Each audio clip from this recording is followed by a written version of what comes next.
Hey, yo, what's up? This is Theophilus London, and I'm checking out Animal Status. It's Animal Status, baby. My name is DJ Wonder, and tonight I got to start the fire. We're welcoming a new member to the Midnight Society. He's a new member to us, but I've known this guy for a while. I used to see him roaming the streets in New York City. His name, Theophilus London. What's up, Theophilus? Hey, thanks for having me, DJ Wonder. No It's a problem, pleasure. man. So for folks that may not know who you are, where you come from, you're originally born in Trinidad, right? Yeah, I'm born in Trinidad. I came to Brooklyn, New York at 1 years old. I believe Bushwick. And then I lived in Flatbush my whole life. Nice. And then you eventually ended up in the Poconos, man. How was that experience? That was tight. I think this was around the time. Oh, nah, this was before.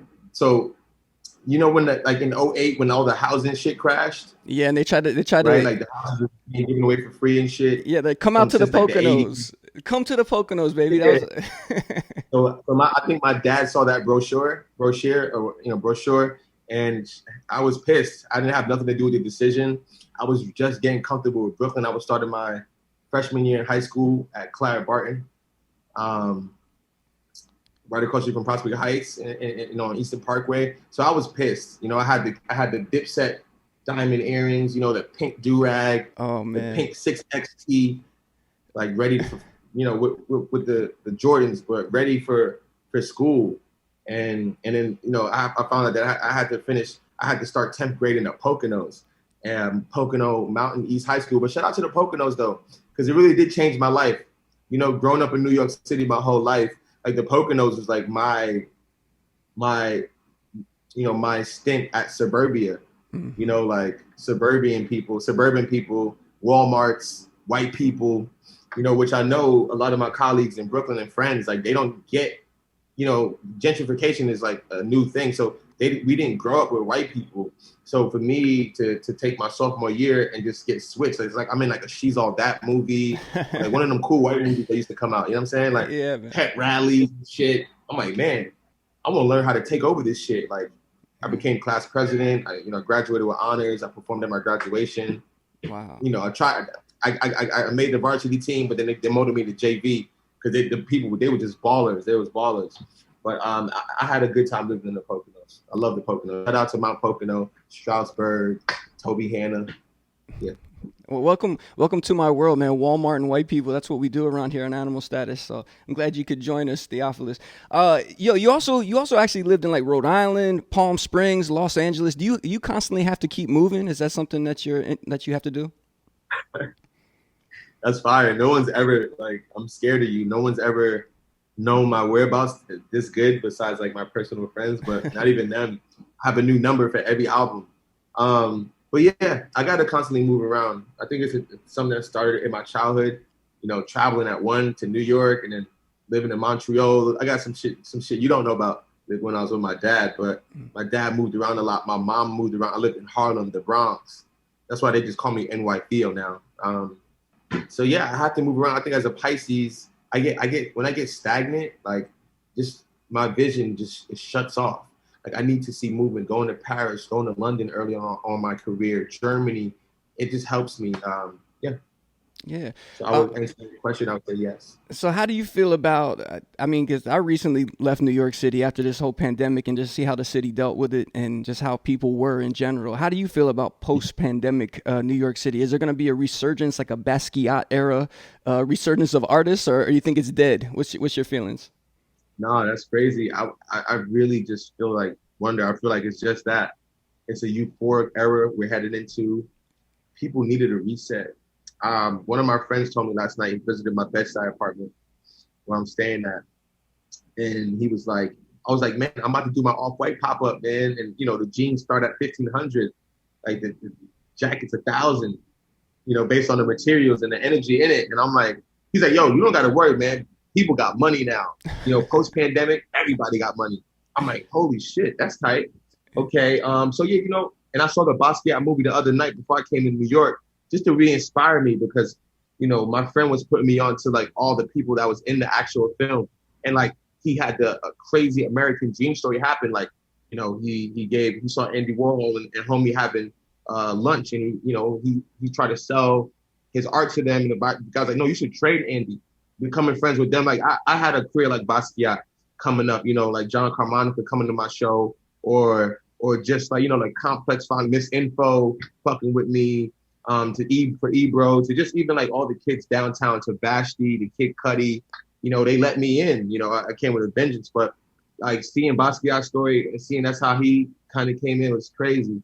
So I do feel like there's a bunch of Basquiats on the streets, and I'm hiring. If you hear, shout out to you. I'm looking. NY Theo, man. Speaking of that, that's what I remember seeing you, man. Just with a bunch of new like DIY artists back in the day. It was kind of like the new internet surgence of people doing it for themselves. A little bit before SoundCloud is when I remember you, and then just running around like downtown clubs like Sway and Santos Party House and stuff like that. How do you feel about that era of rappers? And then how do you feel about the XXL freshman class kind of that you came up under, and seeing everybody being successful or falling off in general? Yeah, nah, man, it was amazing. Like, I feel blessed. I'm really waiting. Like, I'm so happy to hear you spit it like that, because I'm waiting for some documentarian to hit us up, to ask us questions. That was a special era. I remember Mickey Facts, Homeboy the Sandman, Stolly, Currency. No, sorry, Currency. And I was like, okay, that's when I kind of joined in. 10 Deep was running it. Kid Cudi just graduated. Kanye came with 10 Deep party. He was like, yo, you coming to my house. I seen Kid Cudi leave day and night with A-Track and them. To Asher Roth pulling up, to XXL being a New York staple. Was like, man, we gotta talk about this as best as we can. And then seeing my boy Mickey Facts, Kid Cudi, Asher Roth make the cover. When I didn't make it that year, I was hating on Shorty. Even though I fuck with the editor now, I was on some like, yeah, man, yeah, that's what rappers. Like, I'm an artist. They ain't showing artists freshmen, and I'm not a freshman. Like, I was just feeling like that, and I kind of made some little disses to it. But yeah, we was hitting up SOBs, we was hitting up Santos Party House Sway. There was a movement going on. We were all in conversation, all in communication. So I want all the internet kids to know now. Like, shout out to the young, like the Kerwins and the Ass Pieces and like Young Lord, and there's so many generations that you got kids that are just like fit pick kids, like I can't remember all the names, Bloody Osiris and things of that nature. And then you got just like pure art kids come from different schools, not only the Black communities. It's cool. I remember me and Azealia Banks going toe to toe. Who's gonna blow up first? What labels are supporting the city, from Mad Decent to like all the cool promoters. I remember even Dante's Fried Chicken, Santa Gold, Baltimore, MIA, Rai. Like I came seeing that shit. It's free energy. When Jay-Z and Beyonce started coming to our shows, they wanted to see Grizzly Bear. They wanted to see Santa Gold. It was over for this this bourgeois like $2 million video era. Like my video cost $200 and some falafels. So it was a sick time. It was a sick time. Yeah, man. American Apparel opened up. That's right. That's where everybody hung out. Everybody hung out on the corner of the where was it at? Houston Street, American Apparel, man. Broadway. Yeah. If you wanted to see D and Ricky or kiss one of those kids with the logo shaped heart, the girls went to Broadway, Houston. D and Ricky. There goes Vashti. There goes Theo. There goes Kid Cudi. Yeah. Man. There goes Plain Pat. You know what I'm saying? Like, there goes Kanye. Yeah. Apartment right there. That's why when Kanye did those Good Fridays, he was coming from LAX, from his LA apartment, to come straight into the city. You know what I'm saying? When we was looking forward to those Fridays.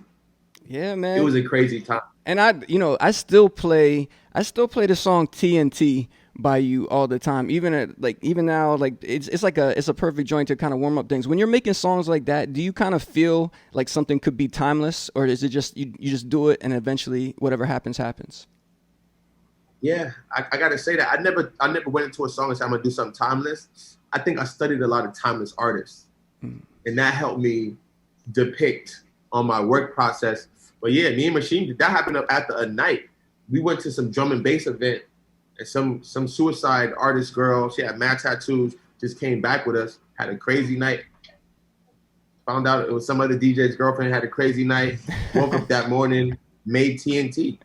My name is Theo. His name is Travis. So it's like TNT, Travis and Theo on me. You know, insert your own ideas there. And we made a classic. I went to the store. I got some cigarettes with an artist. We had the booth in the closet with a pantyhose as a mic buffer. And I walked her through the lyrics. It was like 7 a.m. I was like, we got to make a song. Like, you know, and I feel like I'm back in that zone. I'm actually 2 blocks away from the house that we made TNT. Oh, wow. Like, I'm on Cliff. I'm on Notion right now. So I'm 2 blocks away from where we made that song. So I even put it on my Instagram today, like, yo, Machine Drum, this is our old house. We made all those records. Cold Pillow, TNT. You know, it was a beautiful time, man. Yes. Like, so being back now, I feel like it again because I left New York because it didn't feel like this no more. It was going through a phase, generational change, you know, the swift, thing, kind of thing. So, well, I know we have so much I could sit here and talk to you with, so I gotta run through it a little bit. But Vibes came out. The label was excited that Kanye was gonna be a part of it, so I guess they may have rushed it out or something like that. What's the difference between having like a label give you deadlines and expect certain things from you, and then you starting your own independent label, My Baby Records? Like, what's been the different experience for that? That's a really good question, Wonder. I've always felt the freedom just through my music. Anytime I had a meeting with somebody, I kept it a buck. Just had my freedom, you know. Those things don't happen until the relationship starts getting sour and you can't drop a song or, you know. I told him I'm not the guy that's gonna keep the lights on in this building. That might be Jason Derulo. I'm the guy that's gonna give y'all the cool points.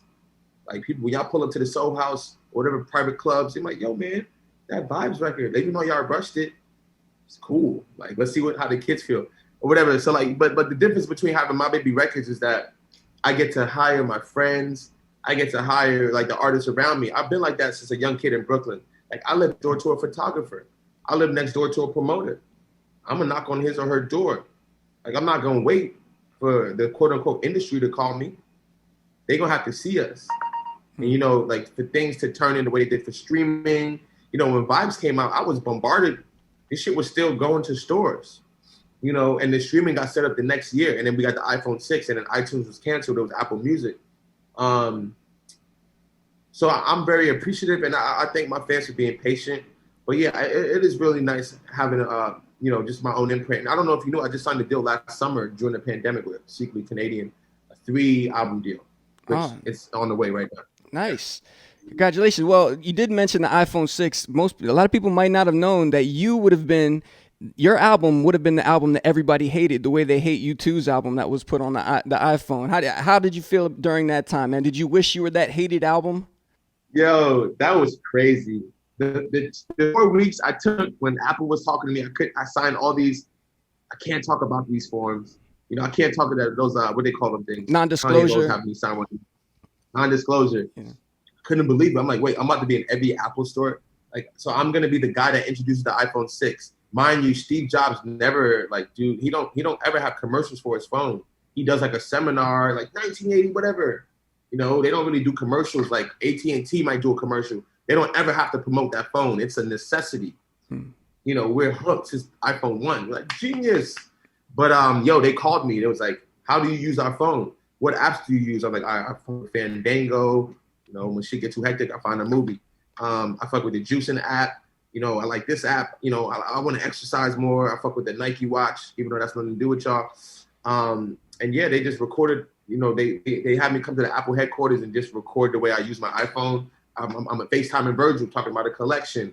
I'm talking to Bradinsky, you know, about the Can't Stop record featuring Kanye. You know, whoever I was talking to at the time, Apple was like, how do you do it? Then we set up a commercial. We got Paul Hunter to shoot it. Mind you, he did Michael Jackson's Rock My World. He did Biggie Hypnotize Me video. Like, he brought rock and roll to rap. He brought helicopters and Godzilla to rap. So he was the guy. He was so pro-Black, though, and shout out to him, because that's how we got to be. Black joy. But he was like, yo, man, we don't get these opportunities. I'm going to make you look like Malcolm X times Michael Jackson times Marvin Gaye times Kanye West times Jay-Z. The list goes on. And we made me look like that. And I think when Apple saw the footage, they was like, wait, he looks better than the phone. And then, you know, Steve Ive and all the London guys. And I could never tell the story till today. They wanted me to record. The whole story mode was, we're going to act like you're working with Kanye again. Go back to Palm Springs. Go back to the glass house. And we're gonna rework the movie. But your phone is your best friend, like Her, the movie Her. I'm like, this is crazy. Like I'm like Jeffrey in the Fresh Prince. Like I feel like I won the lotto. I'm ruining all my relationships. Like, don't worry, you'll be friends with me next month. Like, fuck everybody. Like I won the lotto. Told my mom. Apple had bugged my phone too. I'm hanging out with the guy that made the fingerprint, so we can't get our phone stolen anymore. Like I'm feeling like a big deal. They got me a matte black trailer. I was like, I'm only doing it with my clothes. Like, got my name on the door. Theophilus London with a star. I'm hiring all my friends. I'm FaceTiming Virgil. Virgil's in the commercial. Kanye doesn't even know. Virgil designs like a green off-white outfit for me. We're like at the last day where we're faking a performance shot where the vibes, fluorescent tube in the background. I got my friends fake playing the piano. And I'm like, come on. Yeah, Apple. Then we finish production. I get called 2 weeks later. Hey, we want to do some more production. I'm like, what? I just gave y'all niggas my life story, bro. Just tell me when the seminar is. Pulling up. It's like, we'll talk to you soon. I'm like, okay, I'll double my rate. Then I come on set. Double my rate. I'm on set. Go to the next thing. They start shooting me for Apple Music photos. Because they being very tight about this. I'm talking about there's 4 boxes with passwords. Open a box, another box with a password. Open a box, another box with a password. And then there's the iPhone 6. Somebody shining it, keeping it low. If I'm in the car doing scenes, that like we got to keep it low. I can't even call the phone the iPhone 6. I can't tell them what I call it. Say I call it the Caterpillar. Mm-hmm. The Caterpillar is safe. That's protocol. I mean, I got cops following me. I can get arrested on set if I text my mom one more time that I'm in an Apple commercial. I don't even know my phone's bugged. It's bugged out. So I'm bugged out. And then to wake up and U2's album is there, and to be like, not have any backstory. Paul Hunter was pissed. He got paid though. It's just like a bunch of shit got signed. So I got paid. Everybody got paid, and I just had my soundtrack end up like in a fucking instructional video. And the creative director, I'm like, yo, dog, send my ticket. I'm coming to Palo Alto. And he's like, man, I'm not even going, dude. I'm tired. We all just want to sleep. Like, we worked with you. We're tired. Like, he knew it wasn't happening. They just tried to tell me the friendliest way. And then some other shit happened too. I try to get a Drake moment where like, I want the phone before it comes out. I'm the iPhone 6 boy. I want the phone before it comes out. And somebody from the company stole me the phone, and they got dealt with. Hopefully didn't get fired, but it just went haywire, dude. It was just haywire after haywire. Flying Lotus got the fucking billboard instead of me. The Apple Music introduction billboard, and I think Twigs. The photographer I was working with him. I didn't know what he was shooting for. I was like, I just want to go home. Can I get my computer? My iPhone 6. I won't turn it on until the day of. It was just crazy, man. I woke up in a shit show. Like, he just called Bono, like, you do it. And I'm actually happy it didn't happen. God was hype. I wasn't prepared for that moment, Wonder. But I'm happy to get the story out. It's like therapy. Shout out to Apple. I'm still an Apple boy. They did my release party with Beats. Zane Lowe supports me.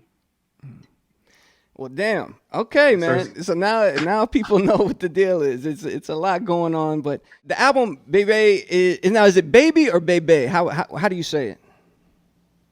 Bebe. Bebe. All right. That came out in January of 2020.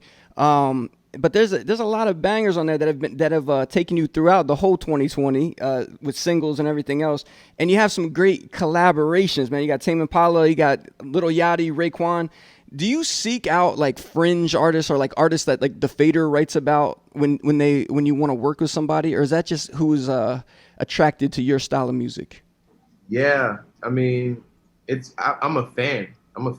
That's how I started. That's how I got in this, because I'm a fan. I freak out. I fan out. I'm a fan. I was a fan when I met Blood Orange, Devontae Hines, 2009, walking in Williamsburg, holes in his socks, khakis, dirty New York hat, like on some John Lennon shit, or the Migos, doing themselves a solid and having Lil Yachty open up for them, and this kid is like, cold as Minnesota, cold as Minnesota, real bootleg type artwork coming from Atlanta. Tame Impala, Resurgence. I mean, it's just incredible. I mean, Santa Gold or Ian Isaiah from Hood by Air. Mm-hmm. Like I was a fan of Kanye when I met him in Cannes, and I met him and Pharrell the same day. Pharrell was like, I know you fuck with Vashti. Like, I don't want to talk. I don't want to talk to you. I don't know what that was, but me and Kanye we really like. He told me I'm working on this Watch the Throne album with Jay-Z. Like, I'm like, you wonder. I'm like a reporter for the culture when I see these guys. I'm sitting at Soho House. Jay-Z pulls up. Our conversation is like, yo, you think Kendrick Lamar's gonna be a superstar? This is his first year. You know, like that's my conversation with these guys. Beyond like also too like all the filling the gaps, filling the blanks like that I need to know. Like, oh, so that Reasonable Doubt cover, or yo, with Tata, like, or did Richie introduce you to club culture? Shit like that. You know what I'm saying? Like he's like, yo, like how you hit me with these questions? So these guys get really comfortable. But no, to be honest, like shout out to the Faders, shout out to the Time Out New York. You know what I'm saying? They should have hired me back in the day. I'm like at the first XX concert, the XX. Yeah. You know what I'm saying? Like I'm getting, you know, I'm with Santiago, I'm with MIA, Diplo and them. So you know, that's why they call me NY Theo. Like I knew every bar, you know, I knew where the editors were hanging out. Maybe that's why I didn't get my cover and I didn't get my flowers yet, because I was the friends of the editor. I was giving them the drop, you know?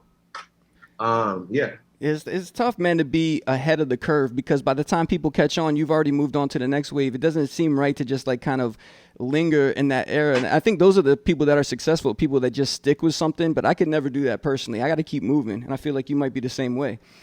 Check this out. Did I got to go back real quick to the Pharrell thing. So Pharrell was like, was he throwing a little shade at you for saying the thing about, because I didn't know if you invested. Yeah, I met Pharrell 7 times, yeah. And every time he says "nice to meet you." Nah, I shout out to Pharrell. Like, yo, Pharrell's one of the greatest. Like, he don't gotta fuck with me.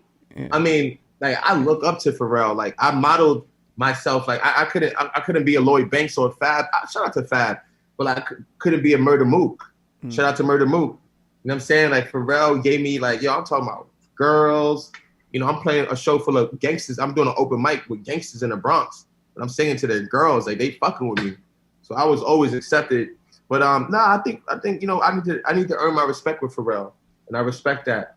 Now, Other Tone has been liking a lot of my posts, so I wanna hope that's Pharrell pressing the like button, or it might be my boy Scott. Yeah. But either way, man, Other Tone interview got to be on the way, because they've been rocking with me lately. I've been seeing.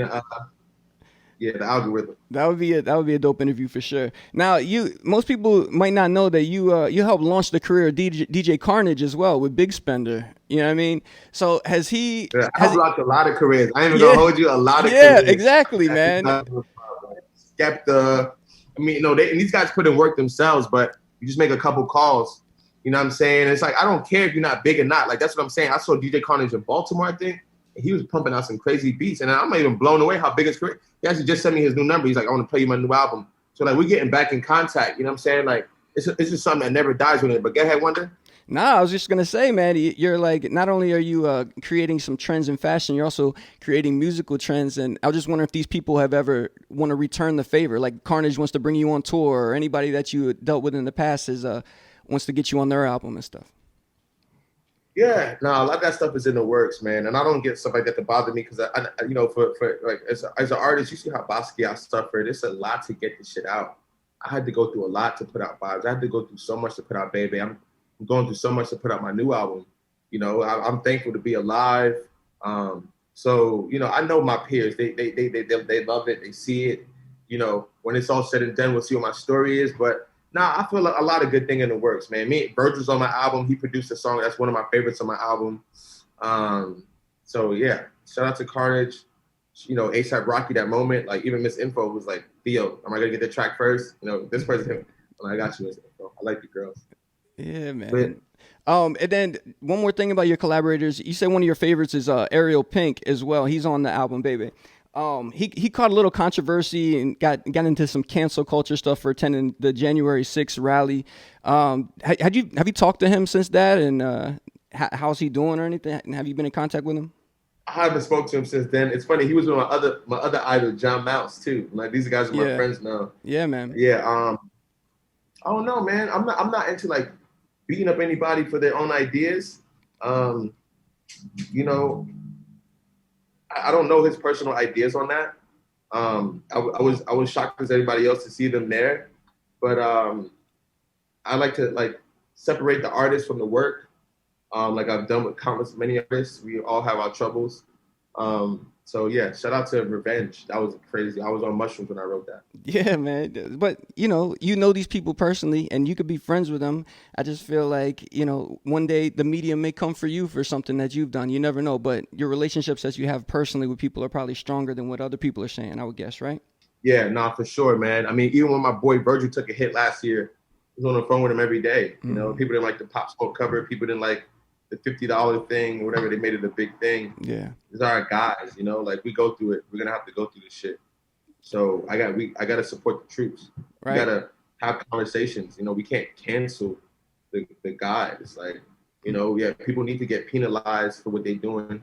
But if they're doing their thing, but we gotta keep it going. Not only is he an artist in every sense of the word with the music, but he is also a fashion icon. Would you call yourself that, Theophilus?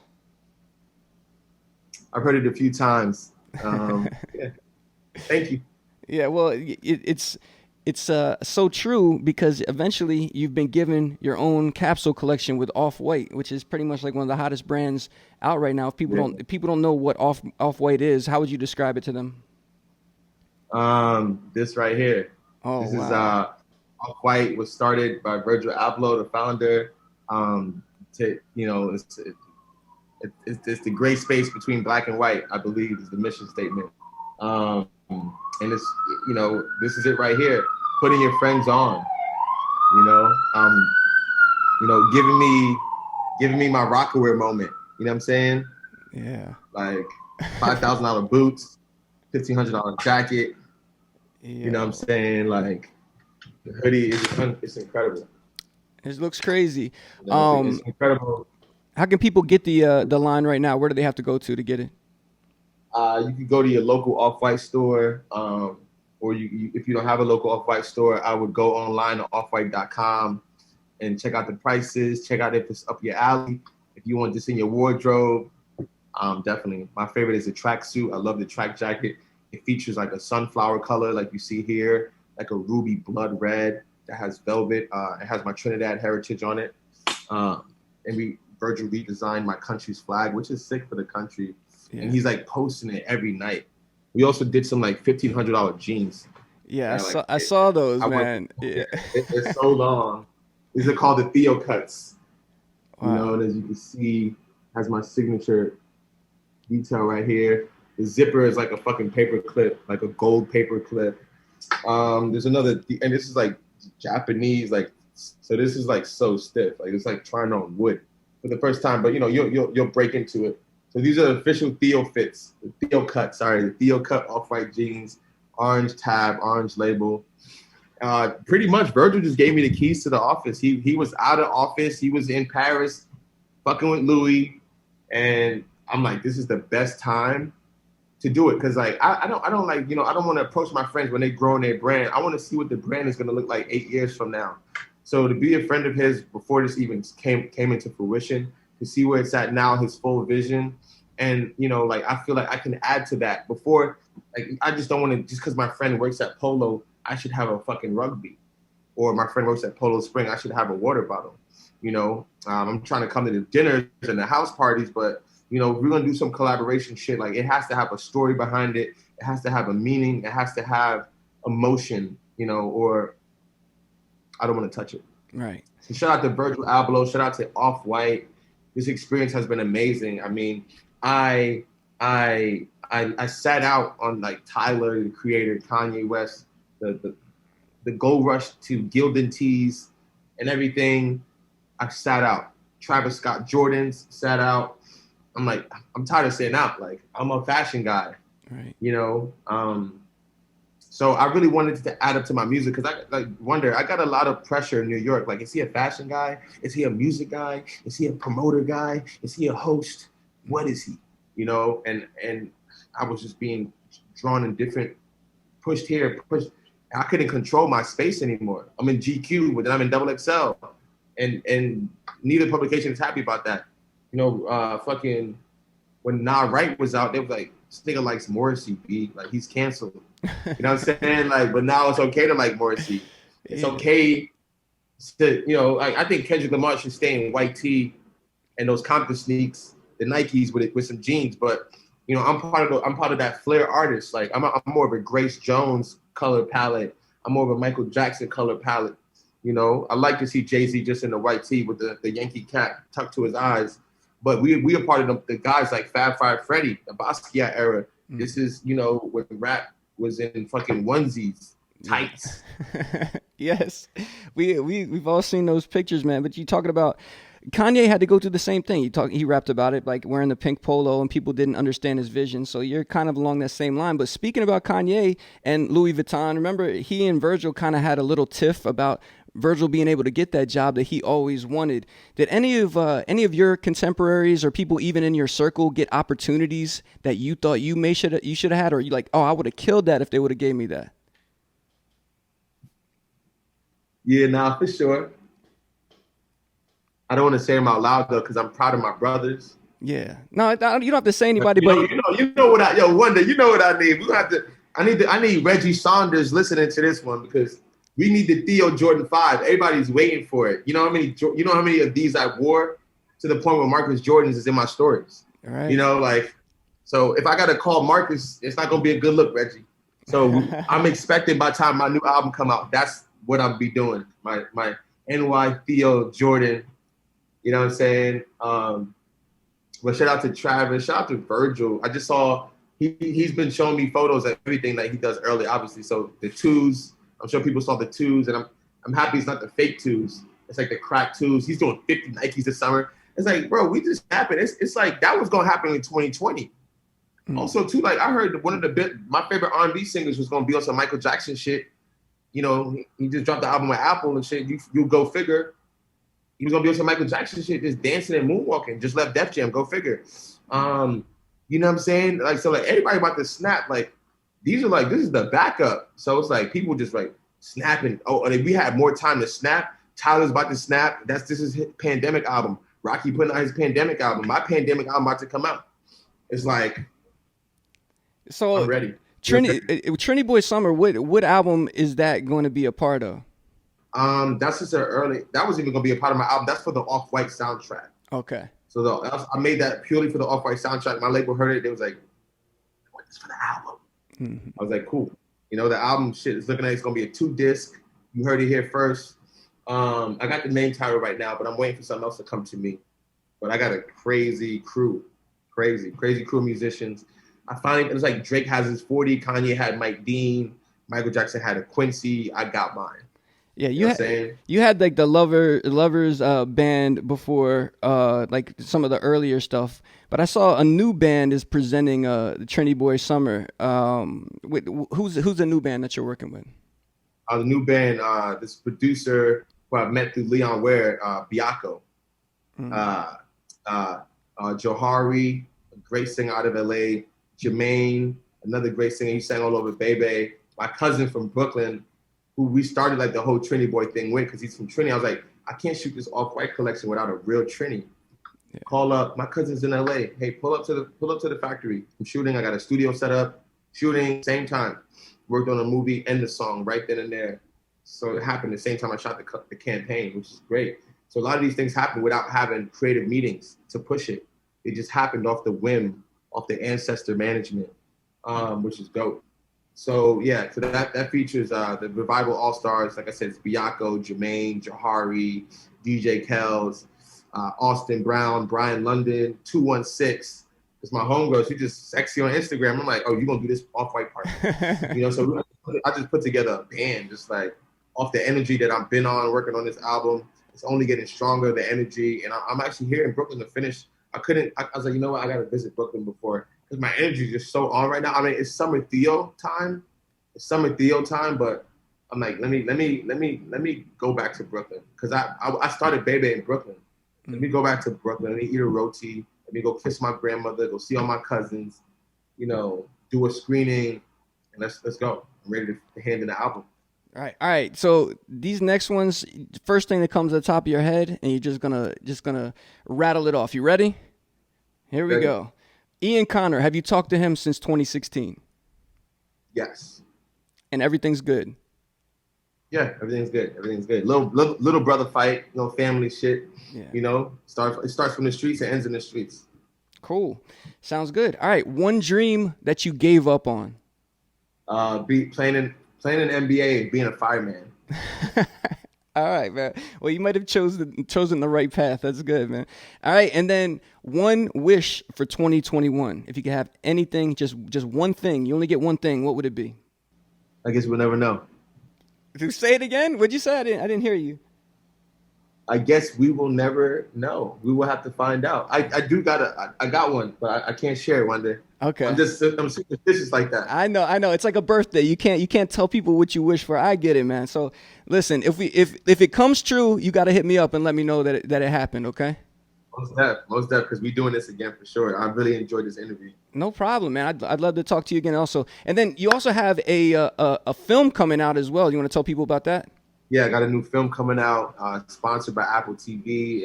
We're working on all the details right now. But right now, I just want to show everybody the film. So I'm in New York City, screening it tomorrow at the Ludlow House. I don't know when this interview is going to play, but Tuesday, June 22nd, I'll be at the Ludlow House screening it. Shout out to Off-White. Shout out to Sturdy Productions. It's executive produced by Virgil. It's a Theophilus London film. It runs about 15 minutes, 20 minutes. But it's edited very well. And then we have a Q&A. It's hosted by Theophilus, who also won the Vogue CFDA award. So it's gonna be a nice little Q&A. So it's gonna be dope. Nice. Good luck. And we're doing the next one in Atlanta. Hopefully Young Thug's gonna host it when the smoke clears. We're gonna sell some Bebe chains. So I'm on like a little spiritual tour, but also I got shit to show, shit to sell, music to perform. So like we just I even came down, and as soon as I came, I did it was Juneteenth, and it's an official holiday. So this is what I used to do, NYPO. Like as soon as the flyer comes out, I'm not a part of it. I make a call, and then I'm a part of the flyer. Right. And then I just show up. That's that New York City hustle. Party hustle back in the day. You know how it goes, and it works even in 2021 for NY Theo, man. All right, listen, he's got music, he's got clothing, and he has film coming out. What else can this guy do? His name's Theophilus London. How can everybody reach you online if they want to get at you? Reach me. I got a new number. It's in my Instagram. I'm not on Twitter like that. I'm gonna get back on Twitter when my album come out. But hit me on Instagram for right now. And anywhere else, Joey? Oh, we started a new TikTok. TikTok's coming. No more video vixens. It's just me dancing now. All right. So yeah, hit me up on Instagram. Send me a DM. Show me some love. Hit me on the comments. I see it. Thank you, Wonder. You got it, man. Listen, I got to put the fire out over there. You're officially a member of the Midnight Society, Theophilus London, man. It's been a pleasure, and it's been Animal Status only on Shade 45.